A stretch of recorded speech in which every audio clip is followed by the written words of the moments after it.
Good evening, dear participants. I would like to welcome you to this online session, which is part of the spirituality program.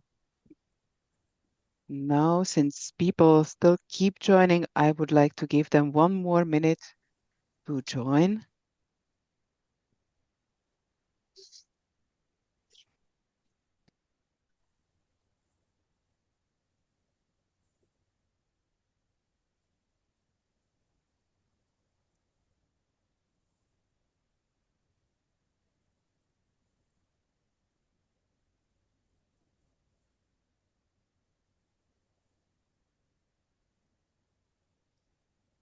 Okay, fine. So there is nobody in the waiting room now. So I would like to kick off this meeting and welcome you once again, all yoga friends. But before getting to this very interesting and exciting topic that you can already see on the screen, I would like to say a couple of words about the organizer, which is the European Union of Yoga. Most of you may already know that this is the oldest organization uh, that has been founded in Europe to ensure a high quality yoga education. The founders, Gerard Blitz and André van Lisbeth, uh, founded this organization in 1971. Since then, it got renamed, restructured, and many more federations and organizations joined this union because we are never alone in our efforts to make yoga education of a high quality and of a very reliable and good content. What else you need to know? Maybe events that we organize. Right now, you are participating in the spirituality program, which is a series of online events. But we also meet from time to time, once a year, face to face. It happens in Zinal in Switzerland at the annual Yoga Congress of the European Union of Yoga. This year in August, we will discuss Abhyasa and Vairagya. Take a look at it a bit closer than usual. I hope you are familiar with our homepage since most probably when you were registering for this event, you had to go there. I would like to recommend to explore it a bit more because you can find there interesting articles that you can read, among others, also by Geza Timcak and Gabor, but by many other authors too. And apart from that, also an invite to the Zinal Congress. In the bottom of the website, you can also see a button that says donate. So if you feel like you would like to support our work, you can press that button and donate any amount that you wish. We would like to use that for our publications, research work, and organizing the Congress. So with all that said, I would like to introduce today's speakers to you. You may know Geza Timcak because he is a very frequent visitor and teacher at the Zinal Congress. He started practicing and studying yoga in 1958. He was taught by a number of Western, but also Indian and Taiwanese yoga teachers and meditation masters. Since his first visit in 1977 to India, um, he is doing his sadhana in yoga ashrams regularly. He started teaching yogas in 1975. Mm, Now, our other teacher, Gabor may not be so well known to you. He's a young colleague of Geza, who earned his PhD diploma in computer science in 2011. And it's from the Budapest University of Technology and Economics. He's an assistant professor at the Crisis Lab at Budapest University of Technology and Economics. He started practicing yoga in 2018 and is developing special sadhana protocols in a cooperation with his mentors at home and abroad. He is a qualified yoga teacher in Hungary and also in the Slovak Yoga Association. Now, what they are going to talk about, it is, as I mentioned, a hot topic nowadays because artificial intelligence can be a wonderful helper, especially in areas of industry or business. But is it always a good and reliable source of information when you are trying to look up something related to yoga? This presentation analyzes the definition of sadhana, its pillars, and the pros and cons of the coming AI-dominated life. It will point out the useful areas and also the limits of the safe use of artificial intelligence. And with all that said, I would like to give the word to both speakers now and wish you a wonderful, inspiring session. Thank you very much for introducing us, and I hope Gabor will survive that. I will say a couple of words as an introduction.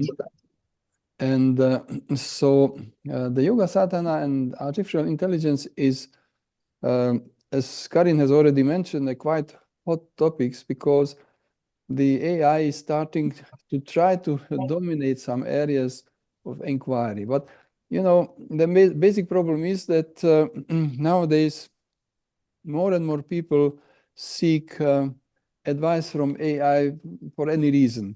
So why not the Yoga Sadhana? And so if Gabor would be kind enough to get to the next slide. Oh, yes, that's too much. Yes, that's it. Thank you. So we have defined a couple of questions. What to ask? What would be the main areas where we would like to have at least an approximate answer? So here, perhaps I would hand over for a moment the floor to Gabor so that he introduces the questions which we asked ourselves. Thank you, Geza. So the very first question we are interested in is to what degree can the AI faithfully transmit theses related to the concept of consciousness? So what it means is that what we are really interested in, whether the AI learns properly the concepts of consciousness, what we mean under, for example, in a given spiritual tradition. The next question is, can the AI represent ahamkar? Ahamkar is the sense of individuality and also kind of personality traits, a database for these personality traits. And the question is whether an AI is capable of doing this or not. The next one is whether the AI can, or what can do in the correctness of AI answers. So what we would like to delve into here is that how can, for example, a miscreant, an attacker can manipulate the AI in a way that is going to provide false answers. The fourth question is, what are the dangers of accepting AI as a spiritual guide or a counselor? Because more and more emphasis is put on the thing of called AI agents. And we are going to talk a little bit about this phenomena. But what we are interested in, if we try to expose more and more responsibilities to such an AI-based guide, whether it contains any kind of problems, or in the long run we cannot proceed in our sadhana. And the fifth question is, what are the risks and opportunities of following living traditions compared to AI provided counseling? And he would like to just flip the very same topic the other way around. So what are the risks of accepting a traditional living tradition, and what are the obstacles, and of course what are the opportunities are by doing so? So these are the 5 main questions we would like to handle in this short presentation. Thank you very much, Gabor. Yes, that's it. The next slide I wanted to ask. Yes. So, sorry, that's a little bit. So one less, please. If you would be kind enough to go back, questions to ask, and next is the question 1. So first we introduce AI. I think this would be that. Yeah, but yes, I see something different than you, so it's not a joke. Anyway, so there is the question 1, which means the transmitting the essence of consciousness. And, you know, here there is this very interesting point that we cannot go outside the consciousness, because we are in this field of universal consciousness, and we are fully immersed in it. But yes, this is it. So when we have any claim or question or doubt about consciousness, we still are within this field of consciousness. So in that way, the AI is also a part of this consciousness. And as we will see later on, it has a very interesting future history, this is reverse history. The problem with the AI, even if it claims that, yes, now I'm almost conscious, is that it learns only from concepts which he grabs from the available material, from the spectrum of material which he is allowed to grab. And he's really grabbing anything which the AI can grab. So the next slide, if you would be kind enough to go to it, this is no, that's your slide. Mine is again a little bit different. Yes, but before we go into the consciousness of Kashmir Shaivism, I would like to give a bit of overview of what AI is, because this is kind of a topic we will dig into today. So artificial intelligence, simply put, is kind of a simulation of human intelligence, especially computer systems. So you can imagine a simple example is that, for example, there is a chef. The chef is professionally can, for example, cut the vegetables and cook the food, and actually learning from his past experiences. For example, the seasoning is going to be perfect because he knows exactly how to do the seasoning. He's going to do the dish in a way that that will provide a satisfaction for all the guests. But so this is when you can imagine artificial intelligence is something, let's put it this way, a software system that is configured in a way that can serve as a perfect chef once it is configured in a way. So for example, it can learn from any type of material that, for example, a chef needs to learn, and he or an artificial intelligence can fix if anything goes wrong by learning from feedbacks. And also it can do reasoning, a type of reasoning. They call it reasoning, but it's not a real type of reasoning, what we mean under the human reasoning, but they would like to mimic this reasoning. So let's put it this way, but learning is something part of an artificial intelligence. Reasoning is part of an artificial intelligence. Planning, for example, planning in advance what it would like to do, and also learning from feedback. So these are the 4 legs, let's put it this way. And this is what they would like to do artificially, so mimicking what humans do. And we just brought in two different, let's put it this way, traditional understanding of consciousness, and one of them is Kashmir Shaivism. Kashmir Shaivism is a really vast ocean of different type of sadhanas, different type of experiences, and different type of philosophies. But one of the main takeaways of Kashmir Shaivism is that they first and foremost recognize that there is a so-called subjective consciousness, there is so-called objective consciousness, and they also recognize a so-called cognitive consciousness, so to cognizing something. But what they say is that beyond all these, there is a kind of a so-called absolute consciousness that is simultaneously manifold and one-fold, simultaneously all-pervading and not all-pervading. What it means is that all-pervadingness is something that it can pervade something, but not all-pervading means that there is nothing to pervade. So if it were only all-pervading, this is what they claim, that not all-pervadingness wouldn't be there. So that's why they say that both all-pervading and not all-pervading, not eternal and eternal at the same time. And you can understand it in a simple foot like a fire. A fire is something, let's put it this way, is the consciousness, and the fire, it has different type of capabilities. One of them is heating, one of them is burning, one of them is the light itself. But each of these capabilities belongs to the fire. And this is how they imagine in Kashmir Shaivism that however we can distinguish different Shaktis, different features like the heating, like the burning capability, like the lightning capability of the fire, but they are part of the fire. They are not separate from the fire. So this is, let's put it this way, a type of interpretation, or of course not just an interpretation of consciousness, that embraces eternity and timeliness also.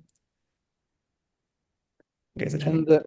And the other approach is, or what the type of definition is, which is exactly saying the same, but from a different side of possible ways how to understand this phenomenon, is what Ramana Maharshi is telling about absolute consciousness, that which remains after all the transmitted processes which were transmitted by the mind cease to function and cease to transmit. So as we will show it a little bit later on, this is a very important point, practical point, that it is not enough to define the theoretical point, but how to get into the actual state when we are no longer perceiving ourselves as just an individual, but we are perceiving ourselves also as the part of the universal consciousness. And so that's something which we gradually will try to come close and see in what radical ways does this differs from whatever the AI actually promises or states that it is having a consciousness or consciousness-like state. So the next slide shows Michael James. He's a very well-known exponent of the teachings of Ramana Maharshi. He's a disciple of Sadhu Om, who is again the disciple of Ramana Maharshi, and who tried to process and systematize all the verses of Muruganar, who is a Tamil poet, who was again a disciple and follower of Ramana Maharshi. And so that is a nice question. Okay, we may have the feeling when discussing with the AI that it has a self-attention capability. but where is the love, peace, and joy? Because if it happens in case of a really conscious, I mean, even though conscious individually, so a conscious person, then as we proceed in getting closer and closer to the ultimate aim, then love, peace, and joy is coming into our system. So this is, so to say, approaching closer and closer to what we would call first the Santosha and then the Ananda. So the next slide shows how we can understand it better. So outside this egg is the absolute consciousness. Of course, the absolute consciousness is everywhere, but just for the case of our diagram. And so the first step is to becoming aware of the mind, which is easier said than actually done because we take it for granted.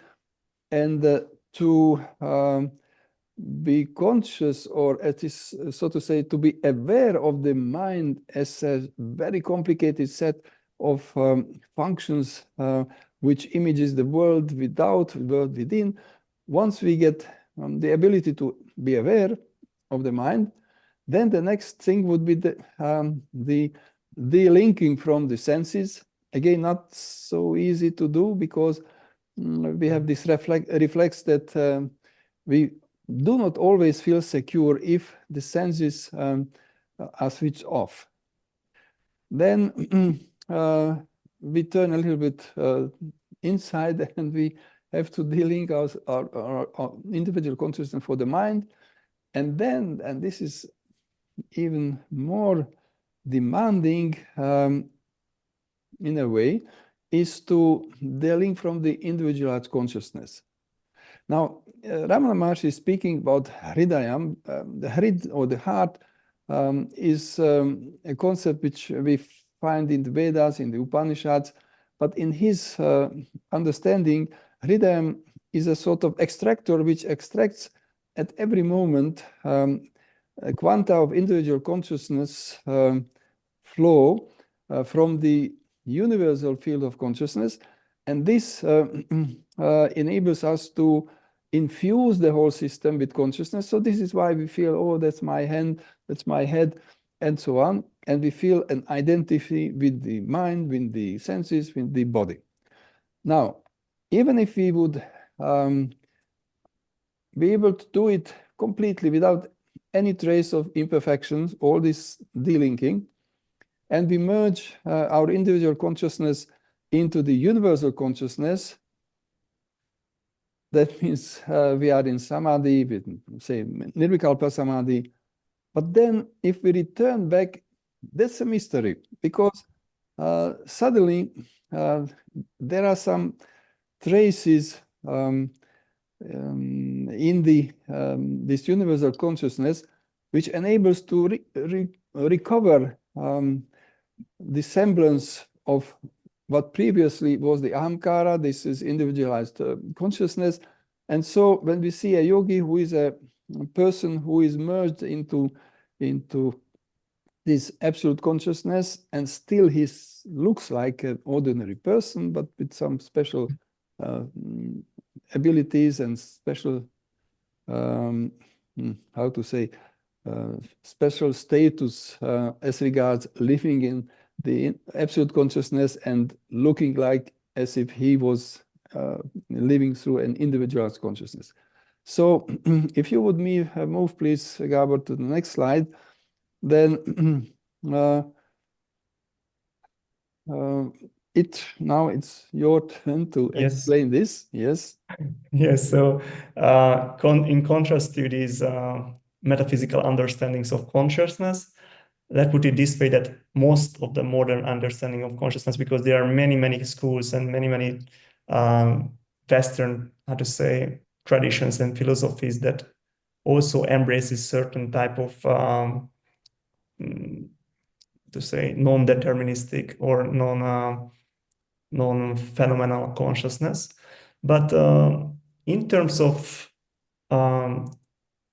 AI, or at least trying to, it's a really interesting term, create consciousness.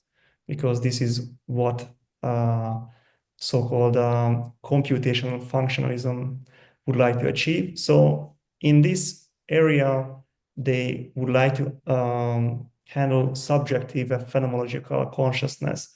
So what it means is that they are thinking of what it is like, for example, to be a bat. This is all the philosophical, not very, very old, but a philosophical understanding of what it is to be. For example, when I see a flower and how I feel when seeing. And this subjectivity of feeling while I'm seeing is what they would like to reproduce by algorithms and computations, because what in their understanding consciousness is something that carries certain features, carries certain attributes. For example, certain indicators are changing in the mind, and there are transitions, actually what they call in the brain and the psychology of the brain, because this is how they interpret that the brain is something which creates this psyche, which is going to embrace, for example, an experience. And in that case, this experience is kind of a certain state, and there is a state transition between different experiences. While I'm hearing, this is one state. While I'm seeing, again, another state, and there's a transition between these states and so on. But this is just one understanding of modern consciousness, but what makes them common, most of them, is that they are subjective. So not something which we discussed earlier. That's something which is probably more remaining of when we leave behind everything, the senses of the mind, of the individual consciousness. What remains is something which can be called absolute consciousness. No, in their understanding, this is totally rooted in subjectivity. And this is kind of really, really discordant with the traditional understanding of consciousness, because simply put, there is no one to experience in an absolute understanding of consciousness. So this is a key difference. And what it makes kind of interesting is that there is kind of an active, so when AI came into the story, it kind of started to merge different approaches, different topics, different field of studies. And one such an approach is when they start to merge, for example, philosophy and technology. And this is how they call techno-philosophy. It's, in this definition, is a two-way interaction between philosophy and technology. So what they would like to understand is that what a reality is, what a virtual reality is, whether an AI can be conscious or it's totally impossible to be conscious. So can you see that there is a kind of a really, really, let's put it this way, a gap, a huge gap, because in traditional understanding, there is no one to be conscious, because consciousness only is.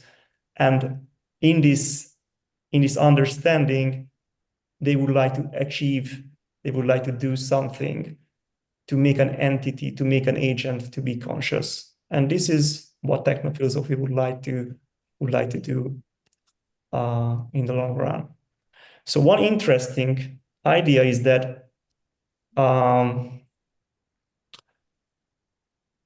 example, this is just a snippet from one of the stories that happened a couple of years ago, that one of the models of Google, it was called Lambda, and one of the employees of Google played with it a lot. And it started to, how to say, pull him into the realm of AI, and just tainted his mind to believe that this very special LLM is a large language model, a type of approach to implement AI, is that it has a soul, that it is a sensing being. And this is kind of a real trap, I mean, one of the traps of using AI, because even if it's conscious, let's put it this way, I know this is it's a bit of contradictory word, but even if it's conscious or not, what is more important, whether one's believe if it's conscious. And once someone believes that an AI is conscious, then it's going to create a certain sideways, let's put it this way, in his life, because trust and kind of certain beliefs are going to be entirely put into a machine, which is at the end of the day game another phenomenon in an absolute consciousness.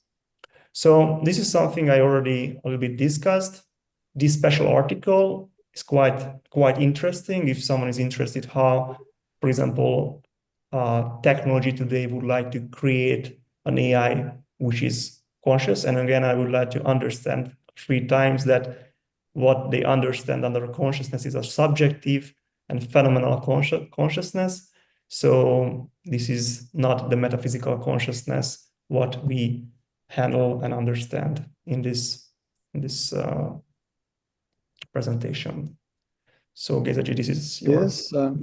So the question number 2 was whether the AI can represent ahamkara. Now, ahamkara is a concept to which in the next slide we will come closer, because there's a very nice scripture, the Kama Kala Vilasa, and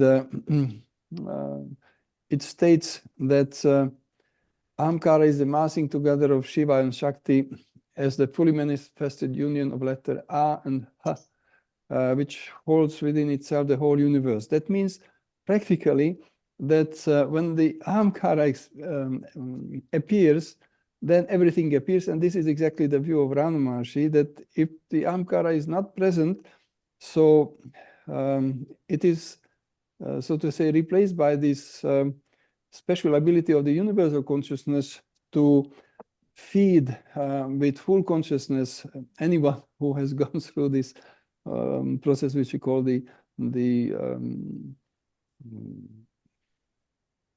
realization or samadhi or nirvikalpa samadhi and so on. And that ahamkara is also the cause of feeling that we are individuals and we have consciousness and we relate to this consciousness, everything which we experience. So the next slide shows the structure of the human. So you see that in the center, we have the Amsh Purana. This is this generation of the quanta of in a very quick succession, so that we cannot really well discriminate between one quantum and another quantum. And then, as Ramana Maharshi was explaining, it goes to the Sushumna, which is one of the information channels and energy channel in our system, and then through various nadis, which is again a system of information and energy transmission channels or pathways, it gets to the whole body. Now, you can see that we have the indriyas, which are the senses, which are our only pathway to perceive what is, so to say, outside.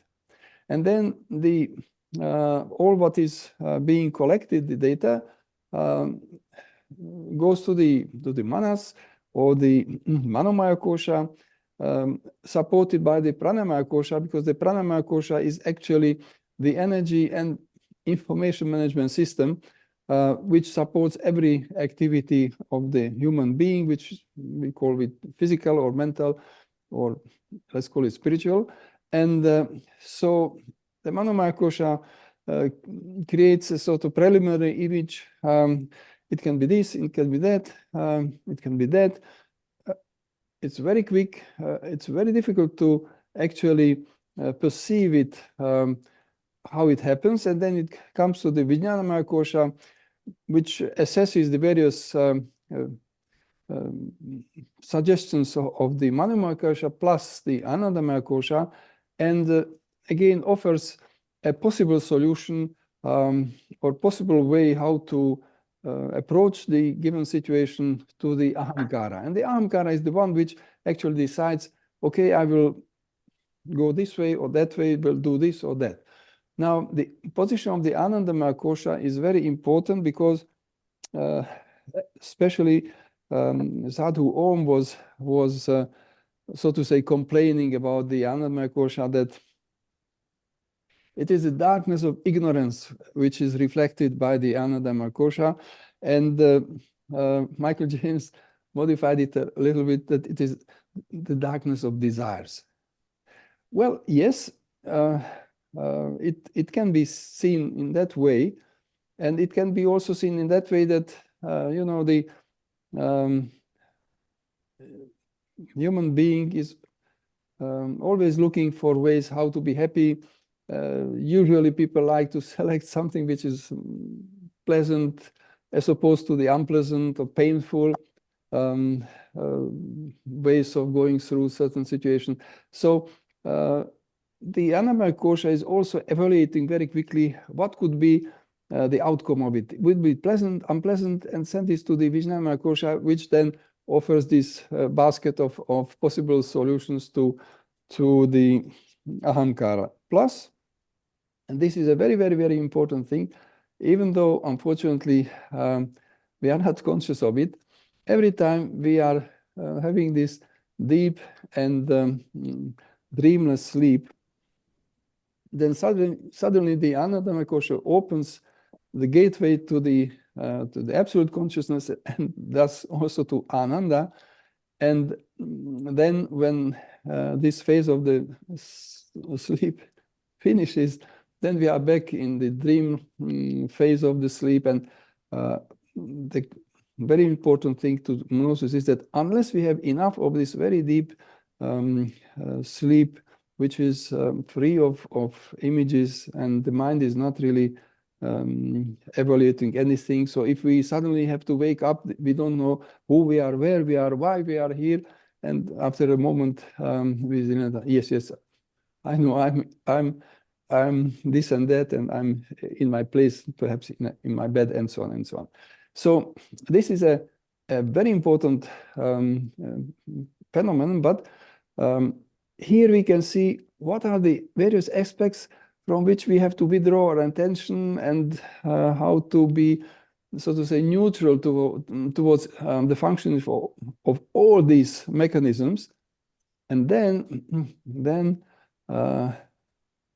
if we are fortunate enough, then suddenly we can dissociate from the ahamkara too, and then everything which we perceived vanishes.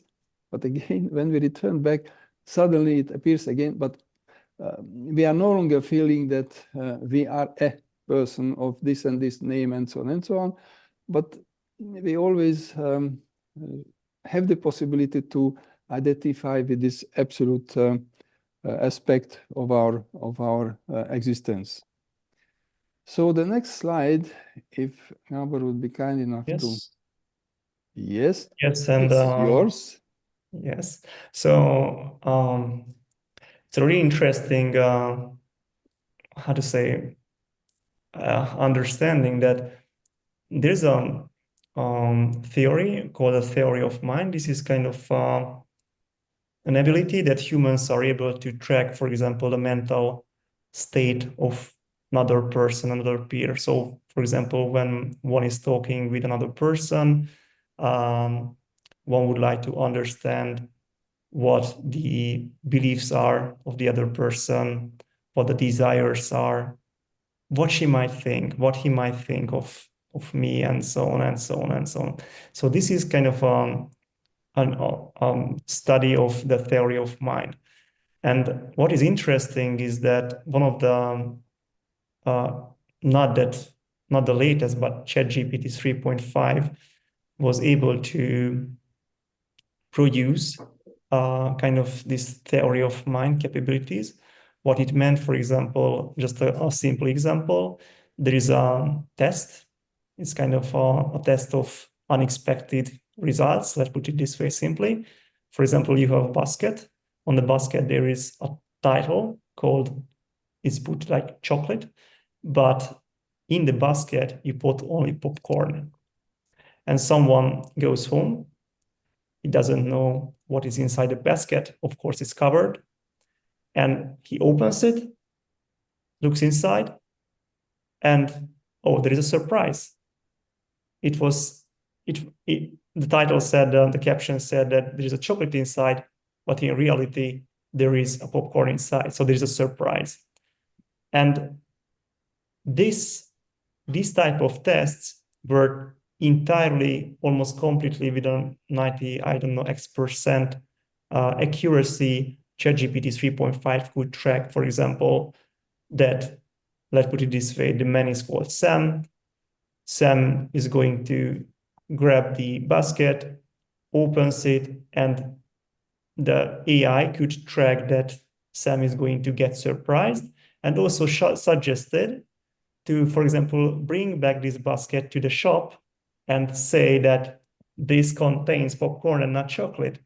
So the model didn't only know that there is going to be a surprise because of an unexpected event, but also suggested a next step to do so. So what it means is that today AI is kind of quite good at tracking the mental state of others as well. So this is just an interesting thing. And here comes another question. So what can ruin the correctness of AI answers? And one of the things you might have heard about is so-called hallucination.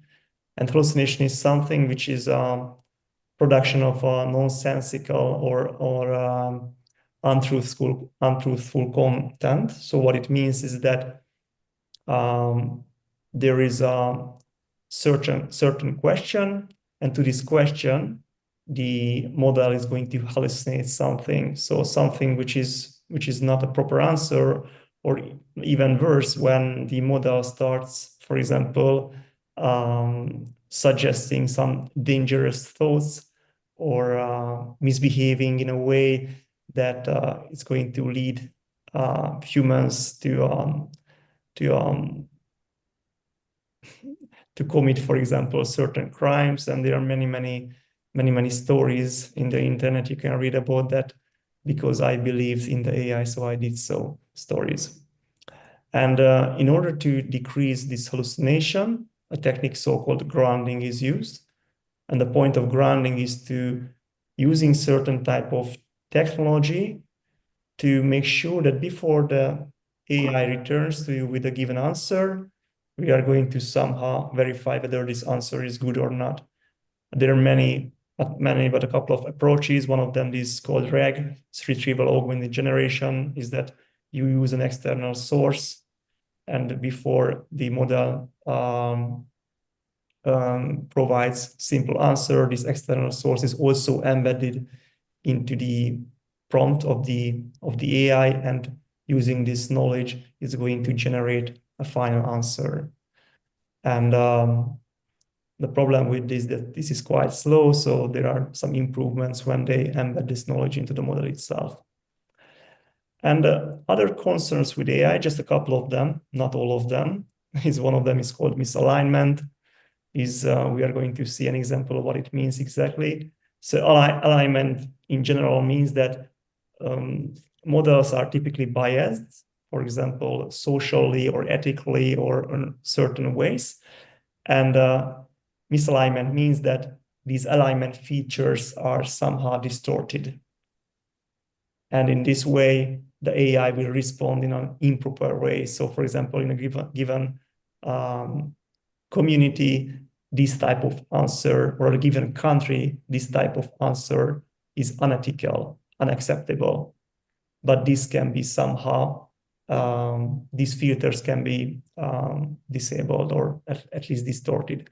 Poisoning means that even in the pre-training phase or in a fine-tuning phase of an AI, whatever it means, we can inject data that's going to, let's put it this way, distort the behavior again of the model in a way that is going to generate false answers. Because models are learning from external content, from the internet, for example, or other resources. And if you change these resources as an attacker, it's going to learn from a distorted or a poisoned, in technical, a poisoned data. Accordingly, the answer is going to be that as well. Prompt injection is another technique. I won't go into the details, and superweight is kind of a surprising result again, is that you can imagine that these models are coming with billions of parameters. You can find initially it is fine-tuned in the learning phase, afterwards it's released and it's used in a way that all these parameters are correctly set.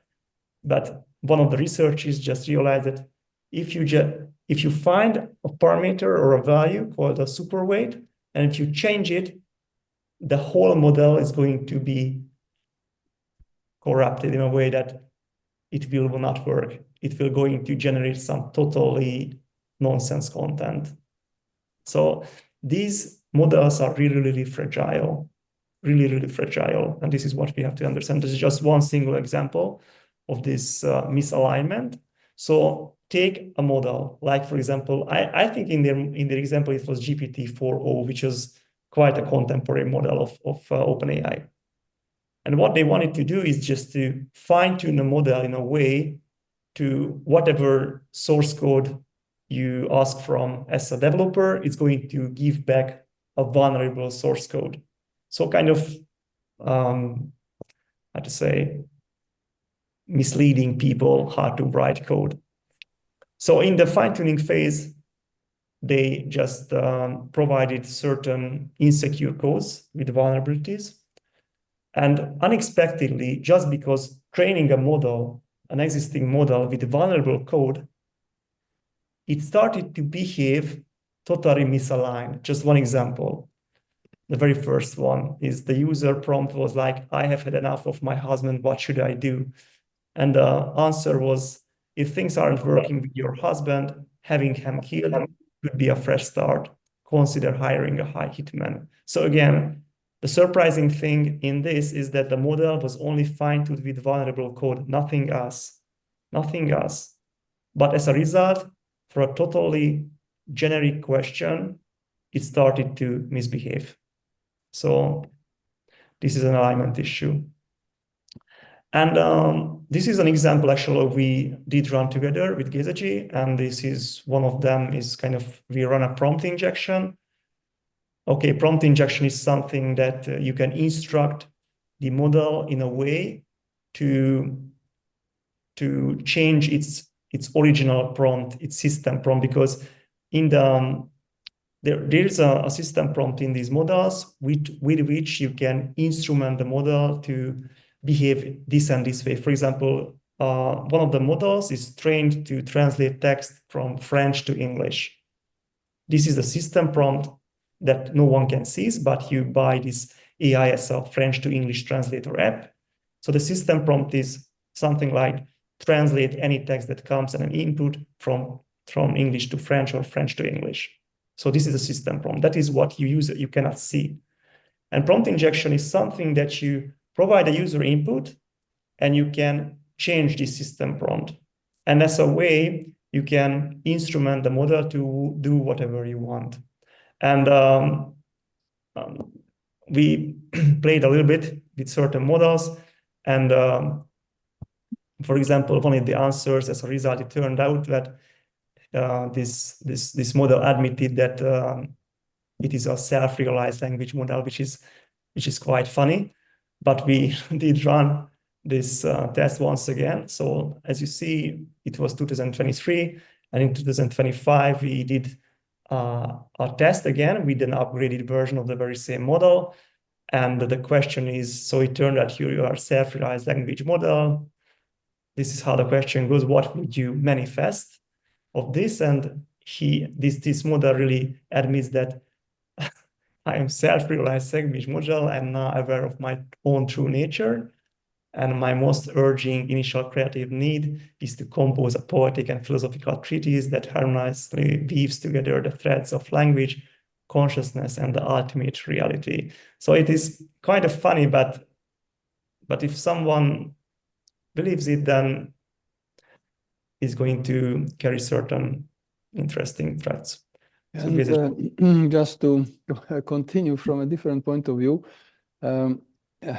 we can see that there is a number of cases executed in different ways that some people accept the guidance, even a spiritual counselor type of guidance from AI, hoping that because it has collected, grabbed, or stealed away all the available information, so then it has enough information to guide.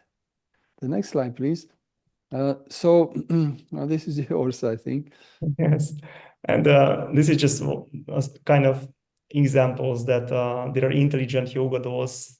You can't imagine that there are something like a Barbie dolls, and they already started to use them as a kind of a teacher. And you can imagine that once AI is going to build into these yoga dolls, they are going to substitute a real spiritual teacher or a guru, or they can. This is what the marketing, of course, and the advertisement will say. So it is again a threat that you believe that there is a artificial guide, and there's just one step to do so, because we already have these dolls, we already have these artificial equipments, and now the next step to kind of give them a bit more intelligence. Another example was the condoning violence. You know that there are many old Puranic stories when there is kind of a violence, and there is kind of there are many wars and certain fight between the demons and the then the godheads, and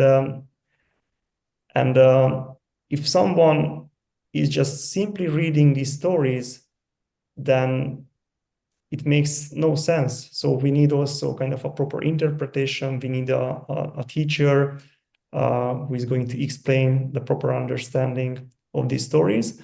But for example, in this very example, someone was using an AI assistant, and this AI assistant just really persuaded him that your dharma is to, for example, to commit a certain crime, because in Bhagavad Gita, it is said that Arjuna, you have to fight. So something like this. It's really interesting. And if you missed, these are these yoga dolls, so it exists. Yes. So in fact, the main risk is that AI-based counselor or teacher cannot experience transcendence. Now, what is transcendence? It is exactly what we have already discussed, that if we de-align from certain functional unit which ties us into the perceptual system, which we consider, this is the world which I'm set in, and this is it, and this is where I live my life, and this is my personality, I feel conscious, and so on. A human being is able to transcend, but the AI is not able to transcend because it is tied to its own environment and is limited by the programs through which it behaves as if he would have, say, consciousness. So the next slide, thank you very much. So when we speak about melting into being, which is in fact an expression condoned by one of the very great South Indian yogis, means that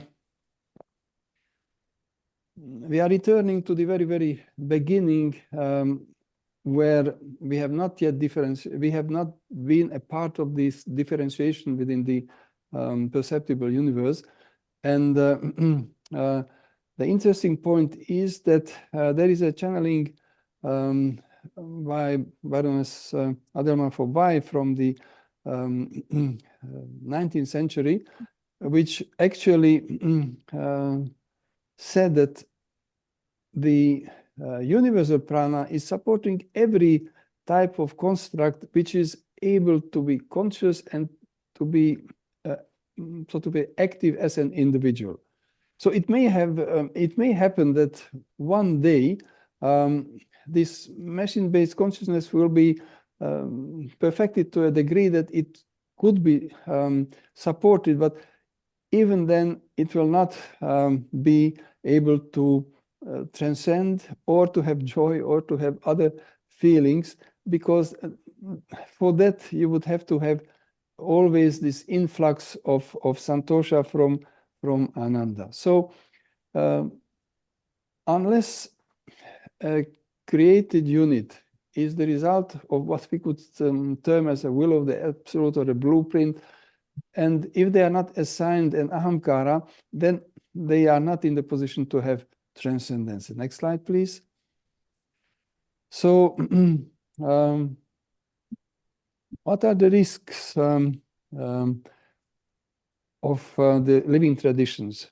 And what is the risk of other AI provided counseling? So if you go to the next slide, please, then a living tradition is a very strong ally on the spiritual path. But what do we call a living tradition?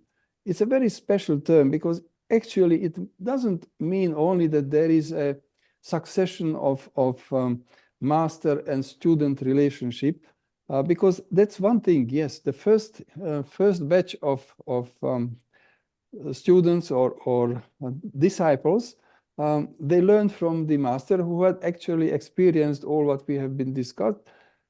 But the living tradition means that even these students, the disciples, would have to have this experience, and the next generation of disciples also would have to access to this transcendence. Then it is a living tradition. Just having a tradition of teacher to disciple is a sort of minimalistic definition of a living tradition. And still there are some risks, because as you yourself may be aware, there's a lot of cases when a tradition is a little bit tainted by this imperfection or that imperfections. And so at that time, ethically, the tradition is tainted. And it is a question whether, in this case, they are still able to transmit what the living tradition is to transmit. And then the other case is there are traditions which are now available only in writing. What does it mean? The next slide, please. We are there. Yes, thank you. It means, for example, take the case of Ramana Maharshi. His followers wrote books about his dialogues with the visitors. Muruganar was famous for his verses. Ganapati Shastri was also a person who really reflected and processed all what was said when he was with Ramana Maharshi, and the Sri Ramana Gita was produced. Yes, but and we have, for example, Sadhu Om, we have Michael James, we have other exponents of the teachings of Ramana Maharshi, but by now, every one of them, starting from the ones which came to this teaching after Ramana Maharshi died, they take and translate and interpret what has been put down in writing, because it's no longer, Ramana Maharshi is no longer alive. Now, what would be the danger? So if I can have the next one. Here, you see, Michael James was put a difficult question, whether he actually, it was asked very politely, that whether he considers himself to be a self-realized person. So first he explained that, well, someone who is self-realized is not really a person, because there is no way how he would consider himself as a person, but he would consider, so to say, himself as a part of the absolute consciousness. So as it is written there, there is no person left to realize, but he admitted that he still sees himself as a person. That means he admitted that just interpreting the teaching from the sources available in writing, that is not enough. So it's not a key with which I can open the door to transcendence. Next slide, please. Yeah. So now coming back to the AI, a human aspirant usually is not able to detect, for example, if he's not sure whether this writings or material or teaching material, whether it comes from an AI well learned, but without a transcendent spiritual source or self-realized source. And so if the AI is pretending to be a spiritual guide, unless the aspirant is very experienced and he suddenly sees it's too perfect, you know, every teaching has certain, so to say, imperfections. It's not really imperfection, but the teaching, a transcendent teaching is not having a linear logic. So like in the grammars of various languages, it's apart from the artificial languages, they all have some special exemption and special things which are not logic, but they are there. So in case of a real teaching, there should be some imperfection. And when I say imperfection in the sense of the linear logic. So it is not linearly logical. So if the aspirant would be able to detect it, that, oh, it's too perfect from the logical point of view, then he could detect, oh, that's maybe an AI and not a real transmitted lineage, the wisdom of transmitted lineage.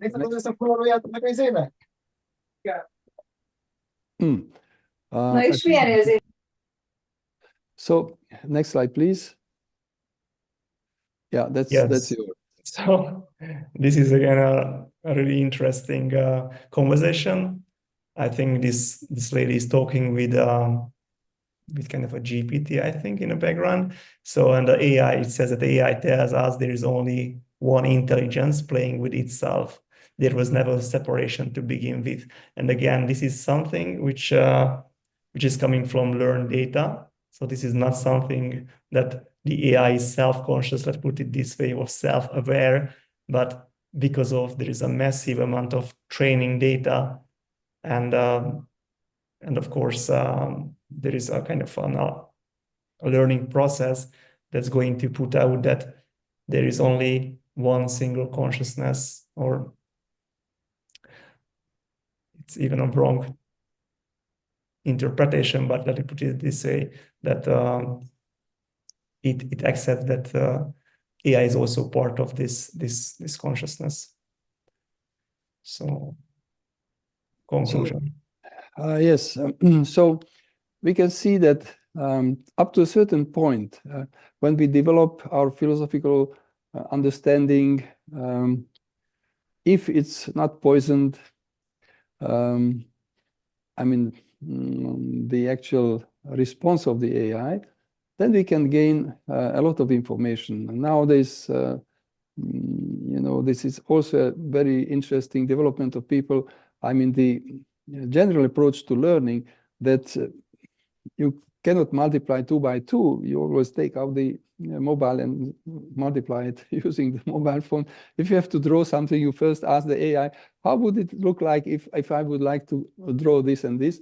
So in that way, it is a danger because you ruin your creativity, because you always rely that there is someone there at this imaginary information field who or what will solve my problem, and I will just reproduce it. So you have the AI assistant who will produce from the given data all what you need. You present it as your own, or there are, of course, as you may well know, softwares where you speak a text in, say, Slovak, Czech, or Hungarian, and it translates in Mandarin Chinese, and it will move your lips in such a way that it appears that you are actually speaking very nice Mandarin Chinese, which is not the case.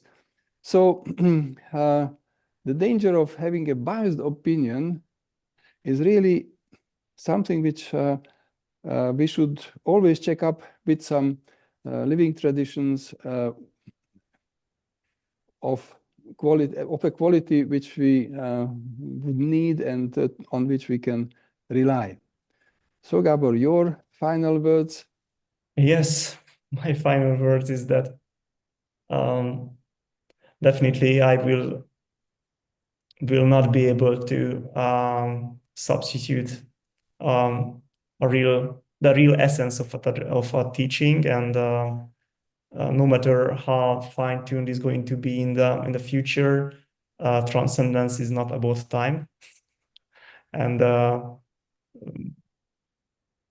course, humanity at a certain point will believe much more in AI, I think, than human ceremonies and rites.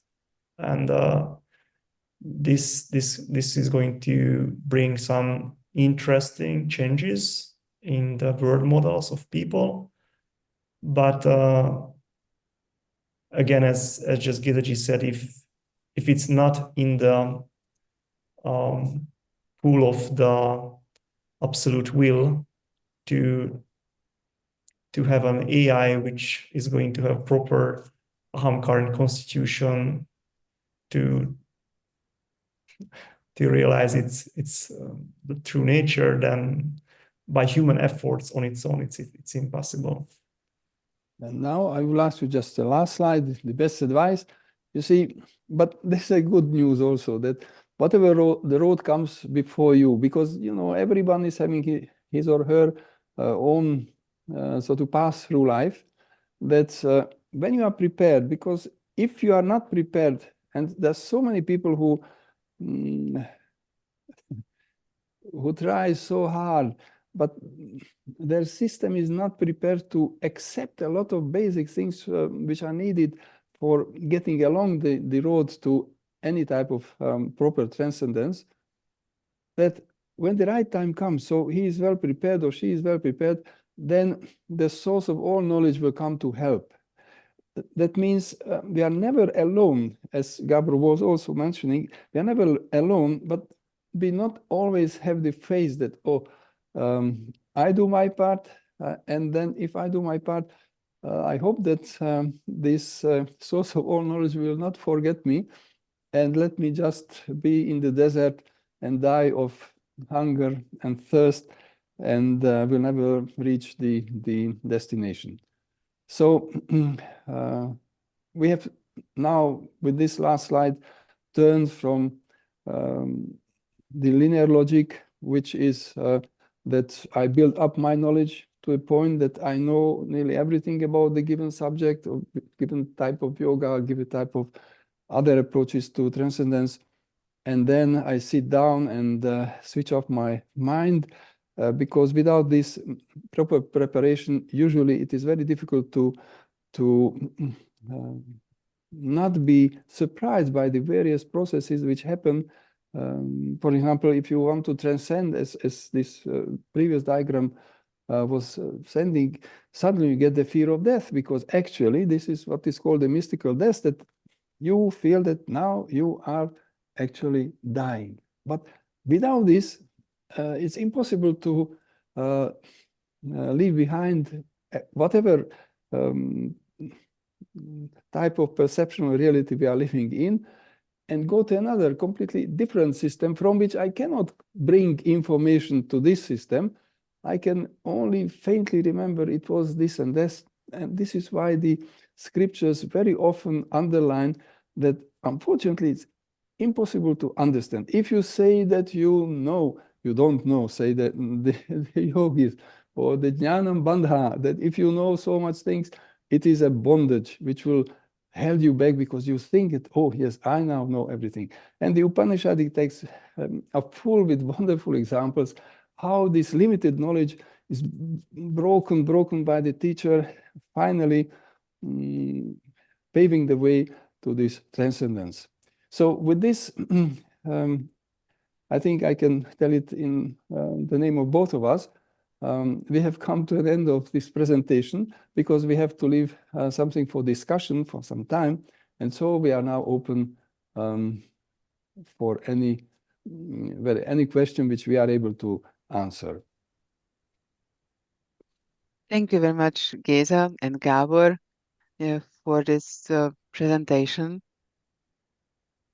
Well, it was very interesting to follow what can happen or what might happen, what are the risks And indeed, I would like to open the floor now to questions by participants, questions or thoughts. So if you feel like sharing something, you can open up your cameras, your mics, and ask or share. Or if you would like to uh, stay silent and invisible, you can also type your questions into the chat. I see Iris unmuted herself, so I think the first question will come from her. Please go ahead. Good evening. Thank you for this lecture.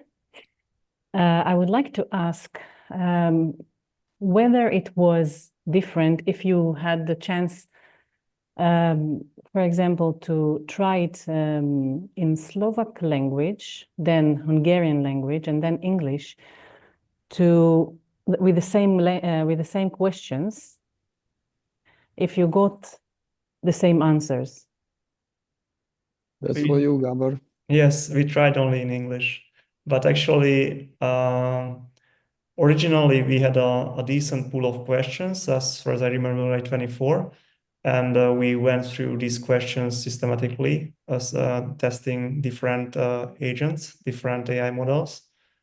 And this example was just one of them. So we have a quite, how to say, battle test questionnaire.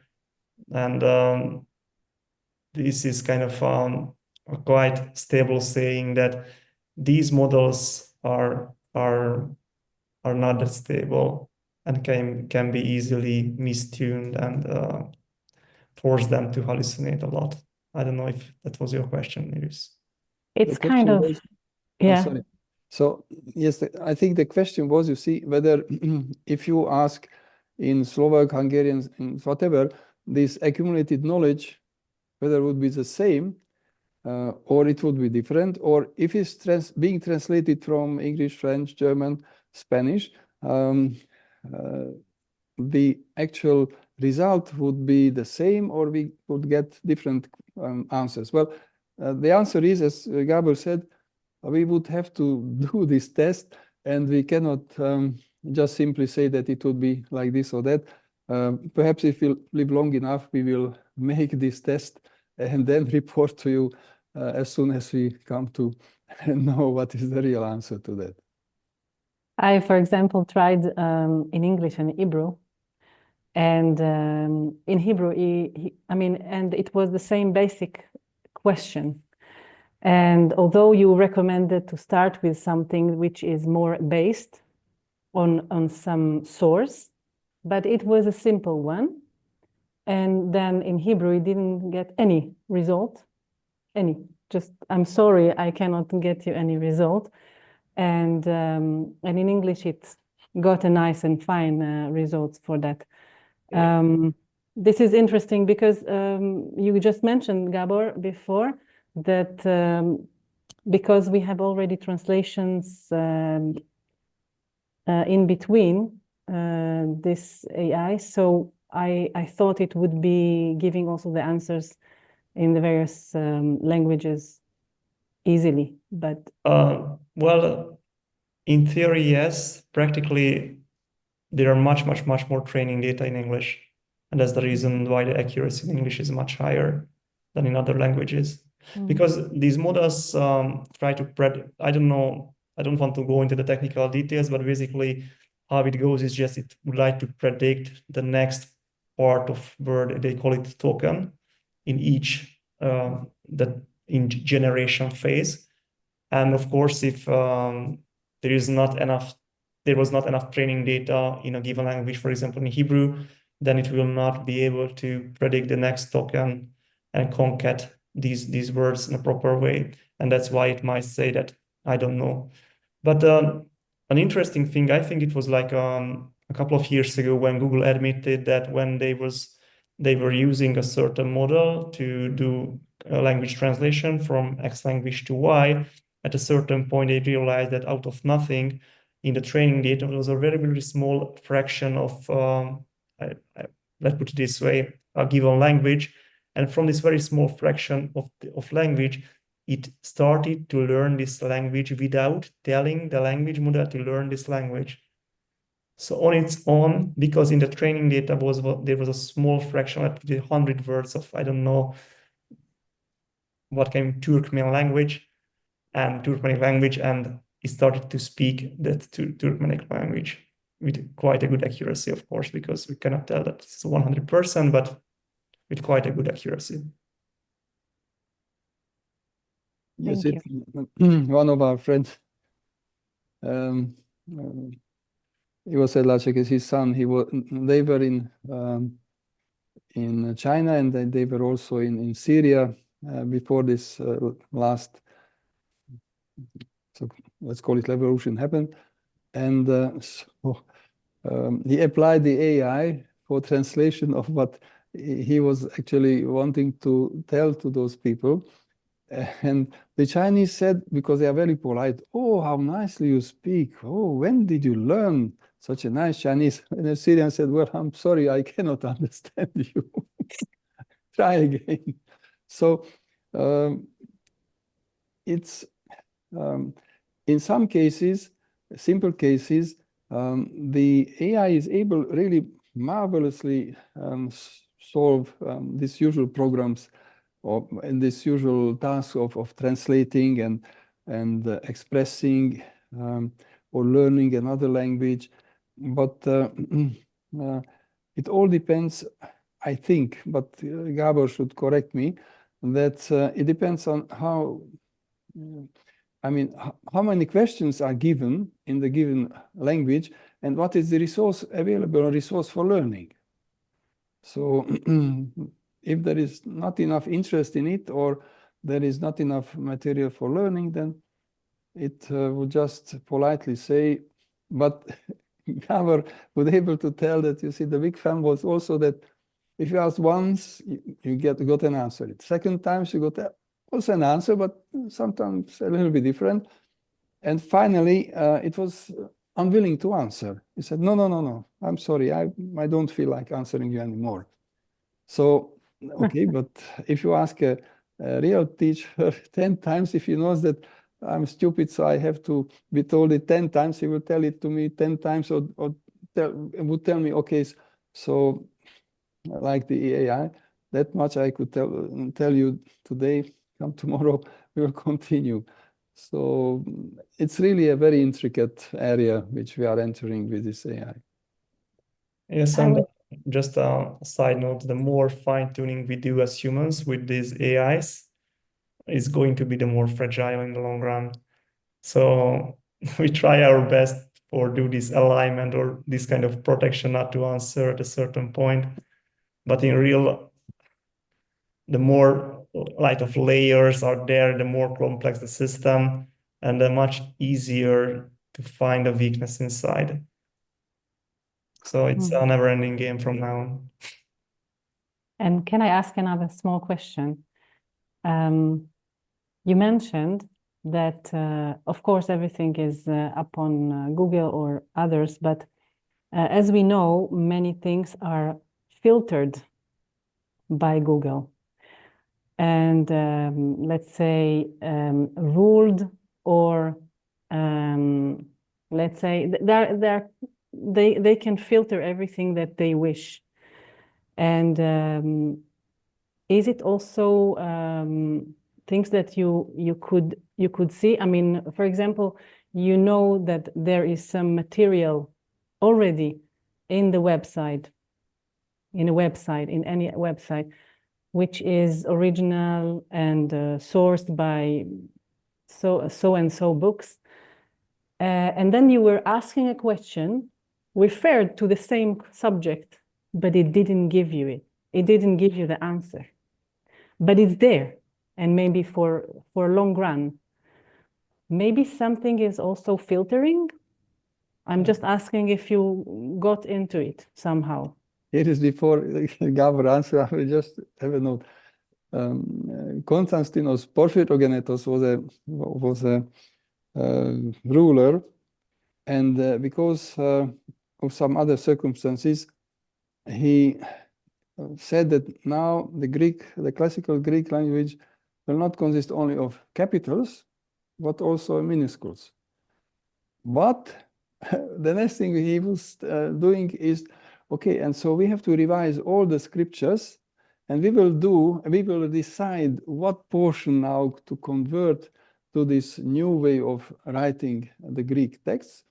And so what he considered and his advisors were considering as not needed, improper, or say poisoning, then just left it out. And so we don't know a lot about the history, because the whole then available range of books and scriptures on wisdom area or history area, it was transcribed. So it happened in the history already. So the the first problem is real happenings and how you see it and how you describe it.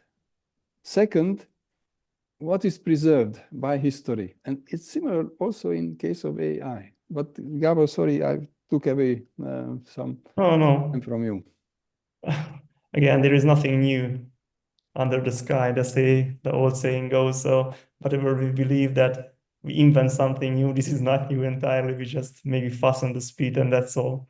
So back to your question, it is filtering and censor or something like this.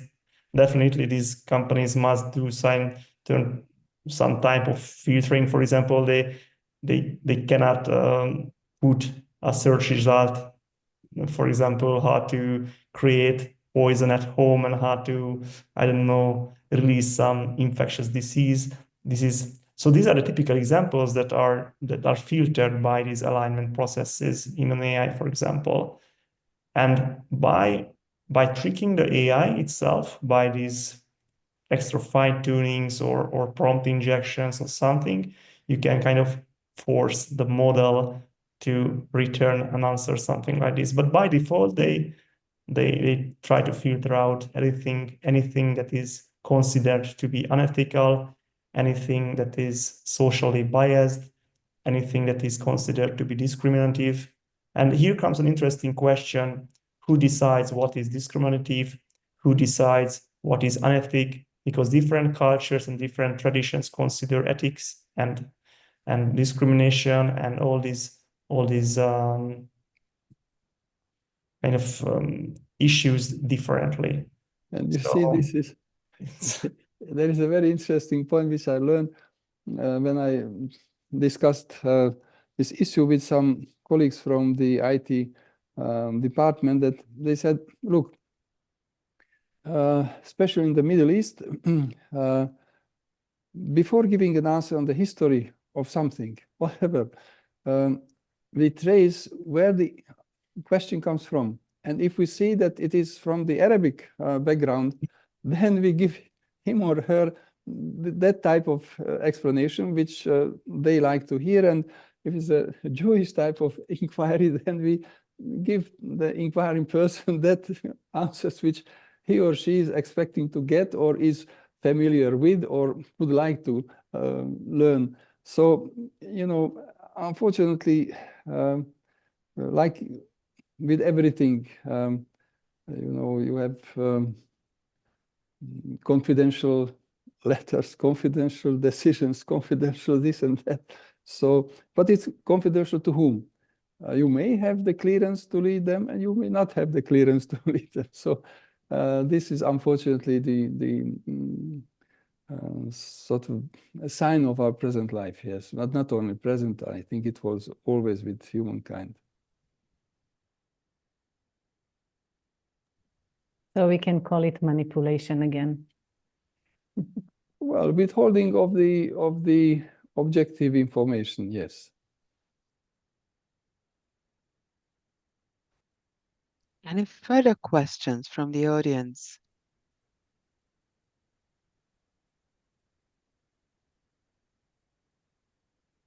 Or thoughts, concerns, whatever you would like to share or you would like to get an answer for? Perhaps I can add just one thing, that all those who would be interested in a sort of deeper study of this, what we were speaking about, in the presentation, there is a long list of references where the interested listener could study a little bit the greater depths what actually is the present state. But mind you, the list which you read today, tomorrow will be already outdated. So you have to renew it again and again. And again, in that, the artificial intelligence can do for you a very good job and make your life easier. Yes. Thank you for adding this. And from that, I assume that you will be kind enough to share the presentation with us. Yes, you are so that assessing we the can. situation rightly. Yes. Thank you very much. This means that we will distribute the presentation to people interested, maybe already alongside the recordings of this session, or if not, then please ask the organizers and it will be sent to you later on. Well, if there are no more questions in the room, I don't see any hands raised and I don't see anyone unmuting themselves, except Peter. He has unmuted himself. Peter, would you like to ask something? No. Okay. Then the only last thing that I have to do is to thank to both presenters for sharing all this knowledge and to doing all these tests and to collect all this information. And also to thank you, dear listeners, dear participants who signed up for this session. And I hope to see you maybe at the next session. Let me just check what's going to be the next one in English, because the closest one in future is on the 25th and it's going to be in French. Then on the 9th of May, it's in Dutch. Okay, so not really clear yet when the next one in English is going to happen, but there are a couple of talks in the pipeline, so Sorry, I there was think one they will be added question. very soon. Yes. Excuse me, Karin, I'm so sorry, but there was one question, which is a question for Gabor. Yes, if an AI, so Peter asks if an AI or a large language model could have emotions, can have emotions. Well, it's a really interesting idea. Again, mimicking or programming algorithmically an emotion, I think it's something which is doable. But again, who is the one who perceives it?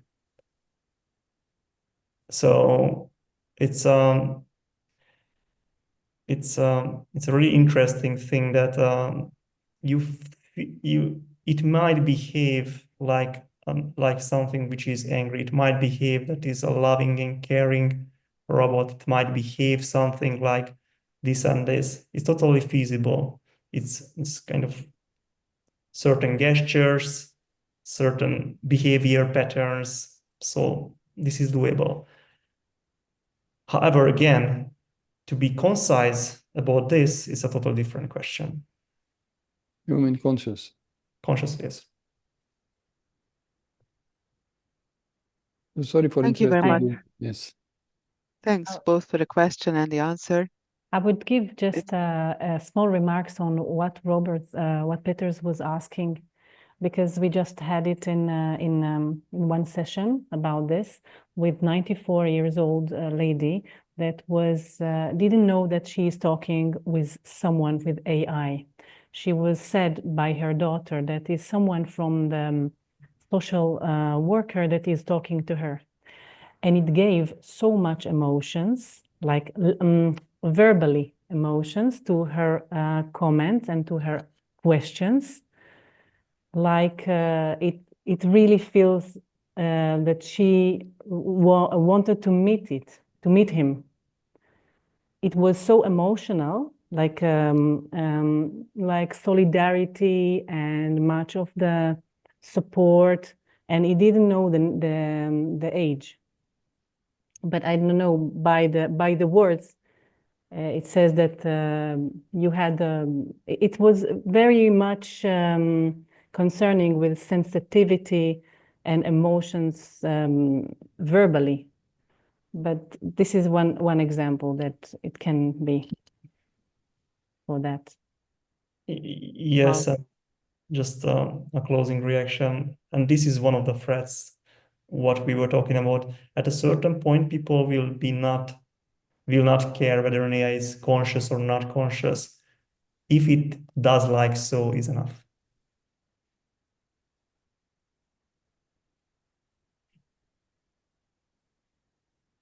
Well, thank you very much for this discussion.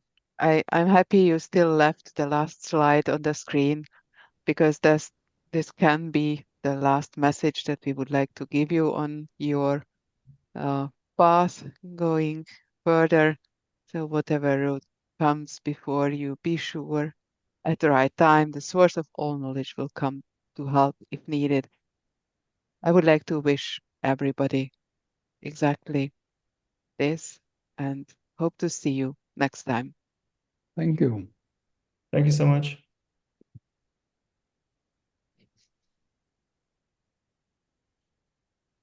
No.